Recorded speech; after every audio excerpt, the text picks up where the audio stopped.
আসসালামু আলাইকুম দর্শক। হাইব্রিড জাতের লতিরাজ কচু বাড়ি এক চাষ দেখতেছেন। এটি বাংলাদেশের ভিতরে সব থেকে সেরা একটি জাত। এটি আসলে রোপণের সময়টা কখন? তো দর্শক, এখনই রোপণের মেইন উপযুক্ত সময়। এটি মূলত সারা বছরই চাষ করা যায়, তারপরেও যেগুলো উঁচু বা মাঝারি নিচু জমি সেগুলো জমির জন্য এখনই উপযুক্ত লতিরাজ কচু চাষ। প্রতি কেজি লতি এখন বর্তমান বাজার 70 থেকে 80 টাকা। দর্শক, আপনারা সস্তার বারো অবস্থা দেখা যাচ্ছে যে অল্প দামের নিম্নমানের চারা ক্রয় করে কিন্তু আপনারা প্রতারিত হন, ঠিক আছে? তো আপনারা ভালো বীজে ভালো ফসল অবশ্যই, যে কোনো বীজের বীজটা যদি ভালো হয় যে কোনো ফসলে, সেটা থেকে অবশ্যই ভালো ফলন আশা করা যায়।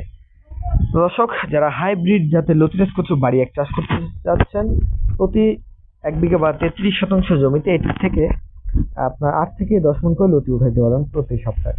দর্শক, এটি এখনই চাষের মেইন উপযুক্ত সময়। তো প্রতি শতাংশ জমিতে 140 পিস করে চারা রোপণ করতে হয়। তো চারা রোপণের মাত্র 30 থেকে 35 দিন পর থেকে গাছে লতি আসা শুরু করে। তো দেখতেছেন, এটি আসলে কিভাবে চিনবেন যে এটি হাইব্রিড জাতের বাড়ি ওয়ান লতিরাজ কচু? তো এটি গাছের কালার সবুজ, পাতার কালার সবুজ এবং লতির কালারটাও সেম সবুজ হবে। তো দেখতে পাচ্ছেন কি পরিমাণ লতি হয়ে আছে, ঠিক আছে? গাছগুলোর বয়স মাত্র 3 মাসের মতো হচ্ছে। তো দর্শক, যারা ভালো মানের বীজ পেতে চান অবশ্যই কল করতে পারেন আমাদের স্ক্রিনে দেওয়া নাম্বারে। আমাদের বাসাটা হচ্ছে নাটোর জেলার বড়াইগ্রাম থানাতে অবস্থিত। আমরা দীর্ঘ 5 বছর হচ্ছে লতিরাজ কচু বাড়ি এর চারাগুলো কিন্তু দেশের সকল জেলায় আমরা কিন্তু পৌঁছে দিয়ে থাকি অত্যন্ত যত্ন সহকারে।